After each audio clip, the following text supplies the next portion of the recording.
नमस्कार दोस्तों, एक बार फिर मैं आप सबका आपके अपने YouTube channel DRS toppers live पर स्वागत करता हूं। आज हम लोग जो टॉपिक है जिसको सॉल्व करने चल रहे हैं वो है BEO 2019 का मैथ्स और रीजनिंग का क्वेश्चन। आयोग के आंसर की आ गई है। एक क्वेश्चन को छोड़कर बाकी सबके ऑप्शन सही थे। उस एक क्वेश्चन को आप देखिए जिसके अगेंस्ट आप अपनी क्वेरी सबमिट करिए, जिससे आयोग संशोधित आंसर की आपको प्रोवाइड कराए। चलिए देखते हैं पहला क्वेश्चन। पहला क्वेश्चन यह है कि एक वृत्त की दो जीवाएं ए बी और सी डी वृत्त के बाह्य बिंदु पी पर काटती हैं। यदि पी ए सी 50 डिग्री है तो पी डी बी किसके बराबर होगा? यानी कि two chords A B and C D of a circle intersect at a point P outside the circle. If P A C is equal to 50 degree then P D B is equal to what? इसका सही answer होगा 50 degree. कैसे? Solution देखिए। अब इस question में जैसे आपको क्या दिया, एक वृत्त की दो जीवा है ए बी और सी डी, ये दोनों एक दूसरे को आगे बढ़ाने पर कहां पी पर काट रही हैं। आपको दिया हुआ है कोण पी ए सी, यानी कि इस कोण की वैल्यू है 50 डिग्री। आपको बताना है पी डी बी, यानी इस कोण की वैल्यू आपको बतानी है कितना होगा। तो आप देखो ए बी सी डी ये क्या बन रहा है, एक चक्री चतुर्भुज बन रहा है और चक्री चतुर्भुज में समूह कोणों का योगफल होता है 180 डिग्री। ये 50 डिग्री है तो आप ये जान लो कि ये 180 में से 50 निकालोगे तो ये हो जाएगा 130 डिग्री। ये एक सीधी लाइन है, स्ट्रेट लाइन है, जहां पर ये अंदर वाला 130 डिग्री है तो बाहर वाला कितना कोण बनेगा? 50 डिग्री। क्यों? क्योंकि स्ट्रेट लाइन पर जो कुल एंगल बनता है, कुल कोण बनता है कितना होता है? 180 डिग्री। ठीक, तो अगर इसकी वैल्यू कितनी 50 डिग्री है तो इसकी भी वैल्यू क्या होगी? 50 डिग्री। राइट, तो आपका जो ऑप्शन सी है, पहला ऑप्शन था 90 डिग्री ए, सी ऑप्शन था 50 डिग्री, ये सी ऑप्शन आपका करेक्ट है। क्लियर? अब कुछ लोगों के मन में आ रहा होगा कि भाई अगर इसकी वैल्यू ए बी अगर इस तरह से ना लिखें, दूसरी तरीके से लिखें, वो भी देखिए। अगर हम इस तरीके से लिखें ए बी इधर से सी और डी इधर से, तो पी ए सी यानी ये कोण की वैल्यू कितनी होगी? 50 डिग्री। तो ऑटोमेटिकली ये अंदर वाले कोण की वैल्यू कितनी होगी? क्योंकि ये स्ट्रेट लाइन है, ये 50 है तो इसकी वैल्यू होगी 130 डिग्री। अब अंदर में आपको पी डी बी यानी इस कोण की वैल्यू चाहिए। तो ये दोनों कैसे कोण है? सम्मुख कोण है किसके? चक्री चतुर्भुज ए बी सी डी के। तो इन दोनों का योगफल 180 होता है, उसमें से ये 130 है तो इसकी वैल्यू कितनी आ जाएगी? 50 डिग्री। तो कैसे भी करके आप करेंगे, आपका आंसर क्या आ जाएगा? 50 डिग्री। ठीक है। इस क्वेश्चन में आपको दिया है ए बढ़ई 6 घंटों में एक कुर्सी बनाता है, बी बढ़ई 7 घंटों में एक कुर्सी बनाता है, सी 8 घंटों में एक कुर्सी बनाता है। यदि प्रत्येक बढ़ई प्रतिदिन 8 घंटा काम करता है तो 21 दिन में कितनी कुर्सियां बनेंगी? Carpenter A makes 1 chair in 6 hours, carpenter B makes 1 chair in 7 hours, C makes 1 chair in 8 hours. If each carpenter works 8 hour per day, how many chairs will be made in 21 days? इसका सही answer होगा 73। कैसे? Solution देखिए। अब जैसे ये वाला question था, अब इसमें हमने आपको, अगर आप टाइम एंड वर्क का वीडियो अगर हमारा देखे होंगे तो हमने आपको बताया हुआ है कि M1 D1 T1 upon W1 is equal to M2 D2 T2 upon W2। मतलब कितने लोग कितने दिन कितने घंटे काम करके कितना प्रोडक्ट बनाते हैं, वो दूसरी कंडीशन में बराबर होता है। अब यहां पर M1 मान लीजिए कौन सा A है, एक दिन में 6 घंटे काम करके एक कुर्सी बनाता है, तो वही अभी भी वही ए है। दिनों की संख्या को कितनी दे दी गई है? 21 दिन में डेली कितना काम करना है? 8 घंटे। कितनी कुर्सियां बनाएगा? तीनों का अलग अलग कैलकुलेशन करना है। ए बी सी का एक साथ आप नहीं कर सकते क्योंकि तीनों का काम करने का जो टाइमिंग है वो अलग अलग है। तो इनका आप अलग अलग अगर आप निकालोगे तो देखो ए से ए कट जाएगा, 2 तिया 6, 2 चौको 8 हो जाएगा, 3 सत्ते 21, 7 चौको 28। एक्स को इधर लाओगे तो आपको मिलेगा x इज इक्वल टू 28। इसका कहने का मतलब कि a 21 दिन में 28 कुर्सियां बना देगा। यहां तक। अब आप इसी तरीके से b का देखो तो b एक दिन में डेली 7 घंटे काम करके एक कुर्सी बनाता है, तो वही b 21 दिन में डेली 8 घंटे काम करके कितनी कुर्सियां बनाएगा? मान लीजिए x 7 3 7 तिया 21 और b से b कटी गया, x इधर आ जाएगा तो x इज इक्वल टू कितना है? 8 तिया 24। इसका मतलब ये हुआ कि b कितनी कुर्सियां बना रहा है? 24। राइट। सिमिलरली अगर यही चीज अगर मैं c के लिए करूं तो c भी क्या कर रहा है? अब c का अगर आप देखो सेम पैटर्न आप अप्लाई करोगे, c एक दिन में 8 घंटे काम करके एक कुर्सी बनाता है, तो वही c 21 दिन में 8 घंटे काम करके कितनी कुर्सियां बनाएगा? c कैंसिल, 8 से 8 cancel, x is equal to 21, यानी c बनाएगा टोटल 21 चेयर्स, 21 कुर्सियां। आपसे पूछा वही 21 दिन में 8 घंटे काम करके तीनों कुल कितनी कुर्सियां बनाएंगे? तीनों को जोड़ दो, 20 तिया 60 ये हो गया, 8 4 12, 70 72 73। आपका आंसर हो गया 73। आपको ऑप्शंस जो इन्होंने दे रखे थे, तो राइट आंसर आपका ये हो गया था C 73। ओके, अगला क्वेश्चन। 5 वर्ष पूर्व ए और बी के आयु का अनुपात 4:5 था। यदि ए की वर्तमान आयु 29 वर्ष है तो बी की वर्तमान आयु क्या होगी? 5 years back, the ratio of ages of A and B was 4:5. If the present age of A is 29 years, then the present age of B is what? इसका राइट आंसर है 35 years. सोल्यूशन देखिए, ये question दिया भाई, इसमें क्या दिया? ए की वर्तमान आयु है 29 वर्ष। 5 साल पहले ए और बी की दोनों की आयु का अनुपात कितना था? 4:5 में। तो अगर आज वर्तमान आयु ए की है 29 वर्ष, तो 5 साल पहले इसकी आयु कितनी रही होगी? 24 वर्ष। 29 में से 5 कम रही होगी, ठीक है। अब अनुपातिक मान में अगर देखो तो 4 का मान अगर 24 के बराबर है, कितना गुना है? 4 गुणे 6, 4 6 24। 4 का मान अगर 24 के बराबर है तो 5 का मान कितना रहा होगा? इसमें भी 6 का गुणा करो, 5 छक्के 30। यानी कि 5 साल पहले ए की आयु 24 साल थी और बी की आयु कितनी थी? 30 वर्ष। 5 साल बाद तो 24 5 29, 29 ईयर्स इनकी हो गई, तो इनकी आयु कितनी हो जाएगी? इनमें भी 5 साल जोड़ दो तो ये वैल्यू आपकी आ जाती 35 ईयर्स। आपके पास जो ऑप्शन दे रखा था वो था 31 वर्ष ए, सी ऑप्शन था 34 वर्ष, ठीक है। ये चारों ऑप्शन थे 31, 33, 34, 35। तो आपका राइट आंसर हो जाता डी 35 ईयर्स, ठीक है। ये जो प्रश्न है इसका ऑप्शंस गलत दिया हुआ है, इसी के अगेंस्ट की मैं बात कर रहा हूं। इसके अगेंस्ट आपको अपनी क्वेरी रिवाइज्ड आंसर के लिए आपको अपने ऑब्जेक्शन सबमिट करने चाहिए। इसमें दिया हुआ है x, यदि x बराबर 2 + 2 सही 1/3 + 2 सही 2/3 अगर है तो x³ यानी x की घात 3 - 6x² + 6x का मान क्या होगा? ठीक है, तो इसकी अगर आप वैल्यू आप निकालते हो तो इसका राइट आंसर आता है 91। कैसे? सोल्यूशन देख लीजिए। देखिए, इस क्वेश्चन का ऑप्शन इन्होंने गलत दे रखा है। इस क्वेश्चन के अगेंस्ट आपको आंसर की के लिए करेक्शन के लिए आपको जाना चाहिए। x की वैल्यू इन्होंने दे रखी है 2 + 2 = 1/3 + 2 = 2/3। आप ऐड करो 2 2 4 2 6, ये हो गया 1/3 और 2/3 ऐड करोगे एक और हो जाएगा, यानी x की जो एग्जैक्ट वैल्यू आ रही है वो आपको मिल रही है 7। आपको जो वैल्यू बतानी थी वो है x³ - 6x² + 6x। आपको इसका मान दिया, आप इसकी वैल्यू बताओ। देखो, यहां और यहां में एक चीज कॉमन है, वो है x²। अगर मैं कॉमन ले लूं तो यहां बचेगा x माइनस यहां पर बचेगा 6 और ये आ जाएगा 6x। क्लियर? x की वैल्यू अगर आप 7 रखोगे तो 7 का वर्ग ये हो गया 49। ब्रैकेट में आपको मिलेगा 7 - 6, यहां पर मिलेगा +6 × 7। तो 7 - 6 वैल्यू आ गई 1, और 1 का जब 49 में गुणा करोगे तो ये वैल्यू आपकी कितनी आ जाएगी? 49 प्लस 6 सते आपको ये वैल्यू किया, आपको मिल गया 42। और इसी वैल्यू को अगर आप ऐड करोगे, इनको जब आप जोड़ दोगे तो 40 40 80 और 89 2 91, तो राइट आंसर आता है 91, जो ऑप्शन में दूर दूर तक नहीं है। चलो, मैंने कॉमन लिया, आपको लग रहा है कि मैंने कॉमन लेके किया, कंप्लीट वैल्यू रखनी चाहिए, तो हम कंप्लीट वैल्यू रख करके कर देते हैं। देखो, 7 का क्यूब 7 सते 49 हो गया था, 49 में 7 का गुणा करो, 7 9 63 का 3 हाथ लग गया 6, 7 चौको 28, 6 34, तो 7 का क्यूब हो गया 343 माइनस 7 सते 49, 49 में 6 का गुणा करो, 6 9 54 का 4 हाथ लग गया 5, 6 चौको 24 5 29, ये हो गया 294 प्लस 6 सत्ते 42, यानी कि ये वैल्यू आ गई आपकी कितनी? 42। अब अगर आपको बॉड मास रूल पता है तो सबसे पहले क्या करते हैं? जोड़ते हैं और बाद में घटाते हैं। इसको और इसको जब आप जोड़ोगे तो 3 और 2 हो गया 5, 4 और 4 हो गया कितना? 8, और ये वैल्यू हो गई 3, 385 माइनस 294। अब आप जब इसको माइनस करो, 5 में से 4 गया कितना? 1, 8 बचा है, 1 इधर आ गया, 18 में से 9 गया 9, 2 में से 2 गया 0।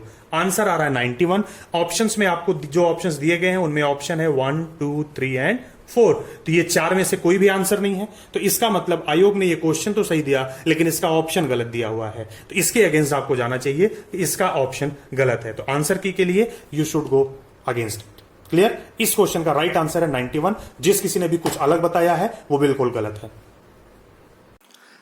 ये अगला क्वेश्चन दिया हुआ है कि इसमें आपको जो ये x दिया हुआ है, इस x की वैल्यू आपको बतानी है। आप देख रहे हैं नंबर्स आपको दिया हुआ 1 1 2 3 5 8, ठीक है, और 21।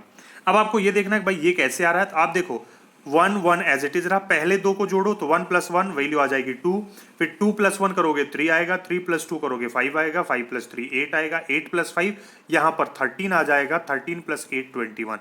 तो राइट आंसर हो जाएगा बी यानी कि 13। ठीक है, अगला क्वेश्चन देखिए। इस क्वेश्चन में भी आपको बताना है इस यहाँ पर कौन सा नंबर आएगा। तो आप देखो हर पिछले नंबर में 3 से गुणा किया गया, जो भी रिजल्ट आया उसमें से 2 माइनस किया। जैसे 4 तिहाई 12, 12 माइनस 2 10, 10 तिहाई 30, 30 माइनस 2, यहाँ पर आंसर आ जाएगा आपका सी यानी कि 28। 28 तिहां 84 माइनस 2 82, 82 तिहां 246 माइनस 2 244, 244 तिहां 732 माइनस 2 730। तो 3 गुना करना है 10 का और उसमें से 2 माइनस कर देना है, आंसर आ जाएगा 28। ठीक है, अगला क्वेश्चन। ये क्वेश्चन आपको दिया कि दो संख्याओं का महत्तम समापवर्त और लघुत्तम समापवर्त 21 और 84 है और संख्याओं का अनुपात अगर 1:4 है तो इन दोनों संख्याओं का मान क्या होगा। If highest common factor and least common multiple of two numbers are 21 and 84 respectively and the ratio of the numbers is 1:4, then find the larger number in these two numbers will be। solution देखिए जैसे इसमें ये दिया था कि दो संख्याएं हैं जिनका अनुपात 1:4 के अनुपात में है। तो 1:4 के अनुपात में तो हमने मान लिया संख्याएं पहली क्या, x से गुणा कर दो अनुपात में तो संख्या हो जाएगी, यानी 1 में x किया तो x, 4 में x किया तो 4x। और महत्तम समापवर्तक 21 और लघुत्तम समापवर्तक 84 दिया हुआ है। आप जानते हैं संख्याओं का गुणनफल बराबर होता है लघुत्तम समापवर्तक गुणे महत्तम समापवर्तक, ये आपको पता है। अब आप यहां से देखो तो ये वैल्यू हो गई 4 गुणे x का वर्ग, x गुणे x यानी x स्क्वायर 4 हो गया। यहां पर देखो ये 21 है, 84 क्या होता है 21 गुणे 4। तो यहां पर अगर मैं देखूं तो ये यहां पर 21 और यहां पर 21, तो ये हो गया 21 का वर्ग गुणे 4, 21 चौको 84 होता है। अब आप यहां से देखो 4 से 4 कट गया तो x का वर्ग बराबर अगर 21 का वर्ग है तो x बराबर कितना हो गया 21, और x क्या है पहली संख्या, तो पहली संख्या यानी जो छोटी वाली संख्या वो है 21, तो बड़ी वाली संख्या क्या होगी 4x, और 4x का मतलब क्या हुआ 21 गुणे 4 आप कर दो यानी कि 4x, यानी कि 21 गुणे 4, तो ये वैल्यू आ गई 84। तो बड़ी संख्या आपसे पूछा था तो बड़ी वाली संख्या आपका हो गया 84 यानी कि 84, और ये आपका बी ऑप्शन था। तो इसलिए इस क्वेश्चन का जो सही आंसर है वो क्या हो जाएगा बी 84। उम्मीद करता हूं समझ में आया होगा आपको। अगला क्वेश्चन है कि यदि 1980 में भारत का गणतंत्रता दिवस मतलब 26 जनवरी शनिवार को पड़ता है और x का जन्म 3 मार्च 1980 को होता है, y x से 4 दिन बड़ा है, तो y किस दिन पैदा हुआ था, वो दिन आपको बताना है। तो चलिए देखते हैं इसका सोल्यूशन। अब जैसे ये क्वेश्चन था आपका, दिया था कि गणतंत्र दिवस 1980 को शनिवार है, यानी 26 जनवरी को गणतंत्रता दिवस, तो दिन कौन सा हो गया सैटरडे यानी शनिवार। 3 मार्च 1980 को x पैदा हुआ, इससे 4 दिन बड़ा है y, यानी कि 4 दिन पहले वो पैदा होगा। 1980 है, 4 से डिवाइड हो जाता है, इसलिए फरवरी 29 दिन की होगी। तो 4 दिन पहले का मतलब क्या हुआ 4 दिन बड़ा है, तो अगर 28 तारीख को कौन पैदा होगा y x से 4 दिन बड़ा है, 29, 1 2 3, ये टोटल कितने हो गए 4 दिन। 4 दिन पहले आओ तो 4 दिन पहले कौन पैदा हो गया y। अब आपको बताना था कि y किस दिन पैदा हुआ, यानी 28 फरवरी को कौन सा दिन है। तो आप जानते हो कि जनवरी में कितने दिन बचे हुए हैं, अब 26 के बाद 31 की जनवरी होती है तो 5 दिन इसमें बच गए, और इधर फरवरी में अप टू 28 तक आना है, तो फरवरी में आपके जो दिन हो गए वो कितने हो गए 28। 28 और 5 को आप अगर जोड़ोगे तो हो गया 33। जब भी ये नंबर ऑफ डेज आपको मिल जाए, मैंने कैलेंडर का जो वीडियो बनाया आप देख लो, टोटल दिन जब आपको मिल जाते हैं इनको 7 से डिवाइड कर दो, जो कट जाए वो जाने दो, जो बचेगा वो लिखना है। 7 चौको 28 कट गया, बचा कितना 5। तो शनिवार के बाद 5वां दिन कौन सा आएगा आप उसको काउंट कर लो। शनिवार हो गया, सैटरडे के बाद आता है आपका संडे, फिर आपका आएगा मंडे, फिर आपका आएगा ट्यूसडे, फिर आपका आएगा वेडनेसडे, और फिर आपका आ जाएगा थर्सडे। तो 5वां दिन कौन सा है थर्सडे यानी कि बृहस्पतिवार। तो सही आंसर आपका हो जाएगा ऑप्शन बी बृहस्पतिवार। आई बात समझ में। अगर आपसे ये पूछता कि आप ये बताओ x किस दिन पैदा हुआ, तो इसके लिए बहुत आसान था। 5 दिन जनवरी में था, 29 दिन फरवरी में था, 3 दिन मार्च में था। तो 5 और 3 8, 29 8 कितना हो जाता 37। तो ये आप लिखते 37/7, 7 25 35 कट जाता, बचता केवल 2। तो शनिवार के बाद दूसरा दिन पड़ जाता मंडे। तो x का जो जन्म है वो किस दिन होता मंडे यानी कि सोमवार को। इस तरीके से आप आसानी से इसको निकाल सकते हैं। ठीक है, इस क्वेश्चन का सही आंसर क्या है वो है थर्सडे। क्यों? क्योंकि 1980 4 से कटती है, इसलिए फरवरी 29 दिन की हो गई। 4 दिन का गैप चाहिए इसके और इसके बीच में, तो ये 4 दिन बड़ा था। ये अगर 3 मार्च को हुआ तो 4 दिन पहले यानी 28 को ये पैदा हुआ, और ये आपका राइट आंसर आ गया। ओके। क्वेश्चन है किसी वस्तु को बिक्री मूल्य के 3/4 पर बेचने पर सेलर को 10% का लॉस होता है, 10% की हानि होती है। अगर उसे बिक्री मूल्य पर बेचा जाता है तो कितने % का उसको प्रॉफिट या लॉस होगा।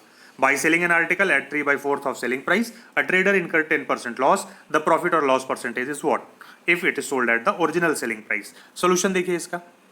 देखो ये क्वेश्चन क्या है, अगर 3/4 पर बेचते हैं तो 10% का लॉस होता है। मान लीजिए कॉस्ट प्राइस है 100 रुपए, इसमें 10% का लॉस है, तो इसका मतलब ये सेलिंग प्राइस कितना हुआ 90। ये जो 90 है ये वैल्यू है इक्विवेलेंट टू 3/4, 3/4 है।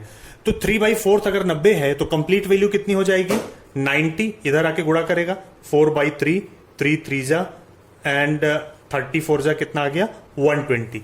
यानी कि एक्चुअल सेलिंग प्राइस थी 120 रुपए, उसकी में 3/4 करने पर आ गया 90 रुपए। 90 रुपए में बेचते हैं तो 10% का लॉस हो रहा है क्योंकि कॉस्ट प्राइस है 100 रुपए। अगर उसको एक्चुअल रेट यानी 120 पे अगर हम बेचेंगे तो कितने का प्रॉफिट या लॉस होगा। तो आप देखो 100 का आइटम 120 में बेच रहे हो, प्रॉफिट हुआ 20 का। ये 20 प्रॉफिट कितने पर है 100 पर, तो इतना परसेंट प्रॉफिट हो गया डायरेक्टली। 100 पर जो वैल्यू होती है वही प्रॉफिट होता है आपका। प्रॉफिट एंड लॉस के वीडियोज आप सारे देख डालिए डीआरएस मैथ्स या डीआरएस टॉपर्स लाइव के। तो आपका आंसर हुआ प्रॉफिट होगा 20%। इसमें जो राइट आंसर आपका है ये ऑप्शन आपको दे रखा था डी में ऑप्शन है प्रॉफिट 20%। ठीक है। इस क्वेश्चन में जो ये क्वेश्चन मार्क है यहां पर कौन सा नंबर आएगा ये आपको बताना है। तो आप देखिए, अगर सभी नंबर्स इन दोनों का आपस में गुणा करो, इन दोनों का आपस में गुणा करो, जो रिजल्ट आएगा दोनों रिजल्ट को जोड़ दो, ये नंबर मिलेगा। 5 एकम 5, 5 आ गया। 6 एकम 6, 6 आ गया। 6 और 5 11। 6 चौको 24, 3 दूना 6, 24 और 6 मिलके 30 हो गया।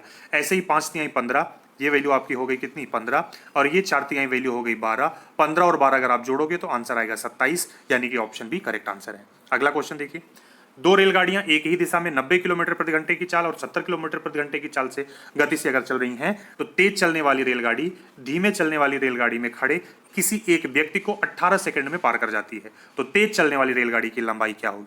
इसका आंसर आएगा 100 मीटर। कैसे, उसका सोल्यूशन देखिए। अब ये क्वेश्चन देखो, ये ट्रेन है 70 किलोमीटर प्रति घंटे, ये है 90 किलोमीटर पर आवर की स्पीड से। तो दोनों के बीच की जो रिलेटिव स्पीड आएगी वो कितनी आएगी बताओ। यानी कि इन दोनों के बीच में जो डिफरेंस समझ में आएगा वही इनकी रिलेटिव स्पीड होती है, और रिलेटिव स्पीड हो गई 20 किलोमीटर पर आवर की। ये तो बात आपको हमने बताया था, आप वीडियो में देखते तो आपको क्लियर कट समझ में आता। अब बात यह है कि इस स्लो वाली ट्रेन में यहां पर कोई एक व्यक्ति खड़ा हुआ है, इसको अगर ये स्पीड वाली ट्रेन इसको क्रॉस करेगी तो पहली चीज तो ये कि 90 किलोमीटर पर आवर से जाने वाली ट्रेन, इस ट्रेन में जो आदमी यहां पर खड़ा है इसको जब क्रॉस करेगी तो क्रॉस करेगी इस डिफरेंस स्पीड से, यानी इसको क्रॉस कर रही 20 किलोमीटर प्रति घंटे की चाल से इसको क्रॉस कर रही है। और हमने स्पीड टाइम और डिस्टेंस के वीडियो में आपको बताया है कि जब कोई ट्रेन किसी पार्टिकुलर व्यक्ति को, किसी पोल को, किसी खंबे को अगर क्रॉस करती है तो क्रॉस करने के लिए जो भी रिलेटिव स्पीड है उस स्पीड से उसको अपनी लंबाई के बराबर दूरी तय करनी पड़ती है। तो इस व्यक्ति को क्रॉस करने में जो लगा समय, टाइम कितना लगा? टाइम लग गया 18 सेकेंड। ठीक, तो ये हो गया टाइम, ये हो गई आपकी स्पीड। आपको बताना था डिस्टेंस, तो डिस्टेंस और स्पीड और टाइम का क्या रिलेशन होता है वही अप्लाई करो, रिजल्ट मिल जाएगा। तो आप जानते हैं डिस्टेंस इज इक्वल टू होता है स्पीड इंटू टाइम। स्पीड आपका है 20 किलोमीटर पर आवर। किलोमीटर को मीटर में बदल लोगे अगर आप, नहीं कुछ भी याद है तो भी 1000 से गुणा करें मीटर में हो गया पर आवर बटे 1 घंटा। ठीक है, अब आवर का मतलब क्या हुआ 1 घंटे। 1 घंटे में होता है 60 मिनट, 60 मिनट में होते हैं 60 सेकंड। तो ये हो गया 20 इंटू 1000 अपॉन 60 इंटू 60, ये मीटर पर सेकंड हो गया। और यहां पर टाइम है 18 सेकंड का। 2 0 कैंसिल, 6 तिया 18, 3 दूना 6, 2 दहा में 100, 2 दहा में 20, 10 और 1 0, ये आपका आंसर कितना आ गया 100 मीटर लेंथ है उस ट्रेन की। ठीक, तो आपका जो ऑप्शन दे रखा था, ऑप्शंस में आपके थे, ये ऑप्शन 100 मीटर आपका है ऑप्शन नंबर बी। ठीक है, 80 मीटर, 100 मीटर, 120 मीटर, 150 मीटर। तो राइट आंसर आपका था 100 मीटर, इसी को आपको टिक कर देना था। क्वेश्चन ये है कि यदि मूलधन पर 5% प्रति वर्ष की दर से दूसरे वर्ष में, दूसरे साल में 420 रुपए का अगर चक्रवृद्धि ब्याज मिलता है तो मूलधन क्या होगा? यहां पर आप ऑप्शन से डायरेक्टली देख सकते थे। ऐसे क्वेश्चन जब भी आए ऑप्शन से देखिए। रेट है 5%, जो भी वैल्यूज दी गई हैं सभी में 5 से गुणा करो।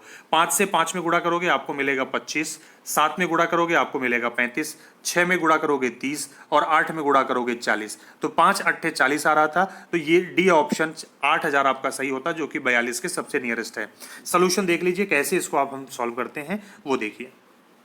इस वाले क्वेश्चन में आपको देखो क्या दिया है कि दूसरे साल का चक्रवृद्धि ब्याज कितना है 420 रुपए। 2 साल का नहीं, दूसरे साल का चक्रवृद्धि ब्याज 420 रुपए 5% पर एनम के रेट से। आपके पास जो ऑप्शंस थे उसमें वैल्यू थी आपकी 5000, दूसरी थी 6000, तीसरी थी 7000 और चौथी थी 8000। जरूरी नहीं कि हर बार आप फॉर्मूले से ही करें, डायरेक्टली भी अगर आप देखते तो आपका हमने बताया जैसे कि क्या हो जाता, आपने जैसे देखा 5 रेट ऑफ इंटरेस्ट क्या है 5% पर एनम।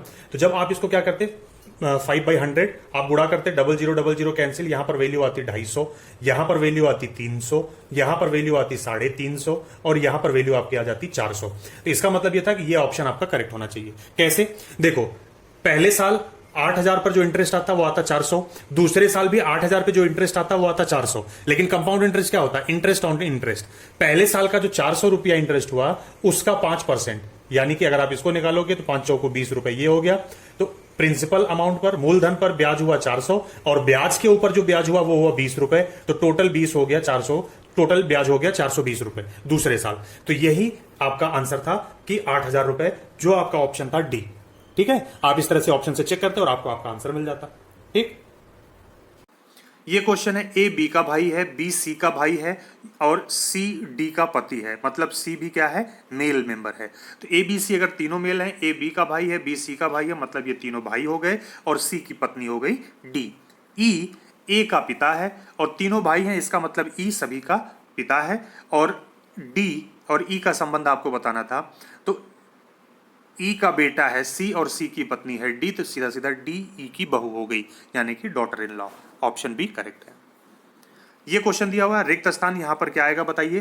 तो अगर आप देख रहे हैं तो बी सी डी कॉन्टिन्यूअस है, बीच में एक का गैप देकर के फिर ई छोड़ करके एफ आ गया, एफ के ही कॉन्टिन्यूएशन में जी एच आई है, फिर एक का गैप जे को छोड़ करके के आ गया, के कॉन्टिन्यूएशन में एल एम एन है, ओ छोड़ करके पी आ गया और पी के कॉन्टिन्यूएशन में क्यू आर एस, टी को छोड़ करके यू आ जाएगा। ऑप्शन सी राइट आंसर हो जाएगा।